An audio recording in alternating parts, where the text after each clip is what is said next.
নিজেদেরকে মোটিভেট করেন যে আপনার এই প্লেসটা দেখার জন্য হলো আপনার অস্ট্রেলিয়া আসা উচিত।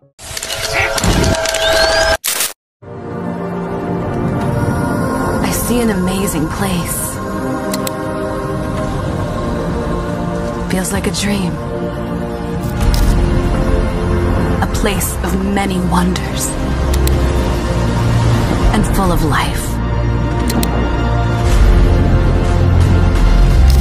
I open my eyes. Earth is our Pandora.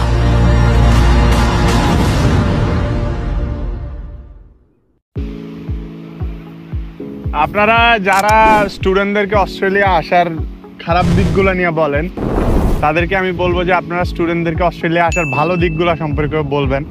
কারণ এই যে অস্ট্রেলিয়া আসতে পারলে এই যে এই ধরনের ভিউগুলো যে এনজয় করতে পারবে স্টুডেন্টরা, আপনারা এগুলোও স্টুডেন্টদেরকে বলবেন।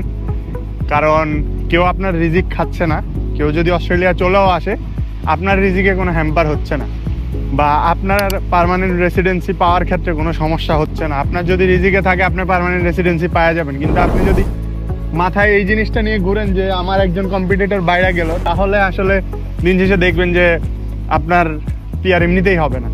তো স্টুডেন্টদেরকে আপনারা মোটিভেট করেন অস্ট্রেলিয়া আসার জন্য। আমাদের দেশ ডেভেলপ হোক, আমাদের দেশে রেমিটেন্স পাঠাক স্টুডেন্টরা, আমাদের দেশের ইমপ্রুভমেন্ট হোক, আমাদের দেশ উন্নত হোক।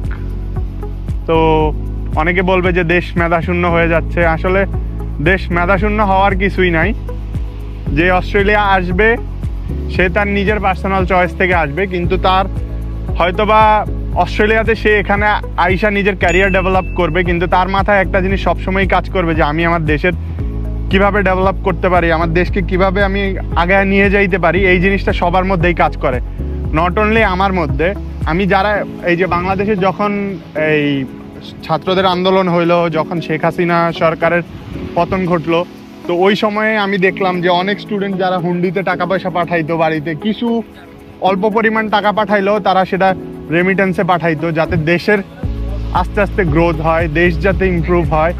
বর্তমানেও অনেক স্টুডেন্ট আছে যারা বিগত সময়ে হয়তোবা অনেক হুন্ডি ব্যবসায়ীর প্রতারণায় পড়ে তারা হুন্ডিতে টাকা পাঠাতো, সেই স্টুডেন্টরাই এখন ধরেন যে রেমিটেন্সে টাকা পয়সা পাঠাচ্ছে।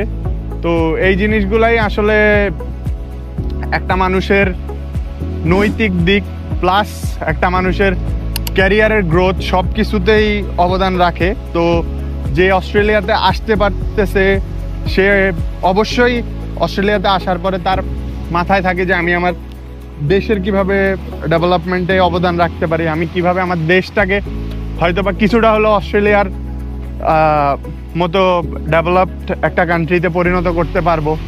এই জিনিসগুলো মাথায় কাজ করে।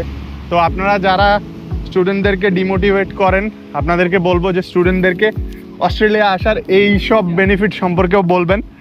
তো আমি এই যে আমার ফ্রেন্ডদের কাছ থেকে শুনতে যাই, বলো তুমি বলো অস্ট্রেলিয়া আসার বেনিফিট কি কি? এদিকে আসো, এদিকে আসো, এদিকে আসো, বলো। হ্যাঁ, অস্ট্রেলিয়াতে আসতে পারি স্টুডেন্টরা। এখানে চাইলে টাকা উপার্জন করা যায়, এখানে ভালো শিক্ষা সেটা অর্জন করতে পারতেছে। এখানে আমরা যখন আমাদের ছুটি পাচ্ছি ঘুরতে আসলাম আজকে এরকম বিচের সাইডে, তো দিন শেষে সব কিছু এখানে এনজয় করা যায়।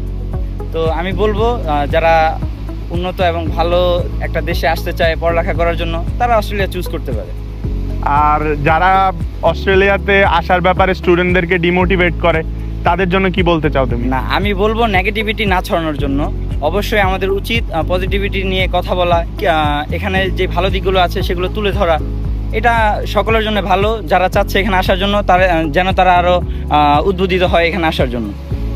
আচ্ছা, আর এখানে স্টুডেন্টদের বেসিক্যালি কি কি জব করার অপরচুনিটিজ আছে?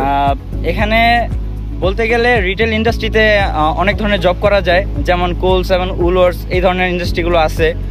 এছাড়াও চাইলে তারা বিভিন্ন রেস্টুরেন্টে, এছাড়াও ওয়্যার হাউসে, বিভিন্ন জায়গায় অন্যান্য জবের অপরচুনিটি আছে তাদের জন্য। আচ্ছা, এছাড়াও অস্ট্রেলিয়াতে যারা আসতেছে অনেকেই কনস্ট্রাকশন, তারপরে হচ্ছে প্লাম্বার, তারপরে হচ্ছে পেইন্টিং, এই ধরনের কাজও করতে পারতেছে। যারা আসলে হয়তো বা কিছুটা জানে, তো তারা এইভাবে আইসা কাজ করতেছে, টাকা ইনকাম করতেছে।